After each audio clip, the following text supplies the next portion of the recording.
করেন, তাহলে আমাদের অবস্থা এরকম যে কোনো মুহূর্তে কোনোদিন আমাদের সমাজের রীতি নীতি অভ্যাস চলাফেরা ব্যবসা বাণিজ্য সমাজের কোনো জিনিস পরিবর্তন হবে যে না আসেন আমরা যদি সকলে যদি পরিবর্তন হয়ে যায় তাহলে আমাদের দিনে আমাদের আল্লাহ হাবিব সাল্লাল্লাহু আলাইহি সাল্লাম যে বলছেন আসেন আসল কথা আলোচনা ছিল নেককার লোকদের সোহবত। এই নেককার ধর্মীয়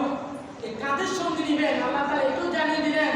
এবং সত্যবাদী হলে কাদের পুরস্কার কি জানেন? তাদের পুরস্কার আল্লাহ জানিয়ে দিলেন যে তাদের পুরস্কার হচ্ছে এটা তারা নবীন সিদ্দিকীন শহীদ সালেহীনদের সাথে তারা কাল কিয়ামতের ময়দানে জান্নাতে যাবে।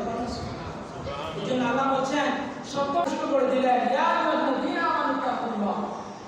হে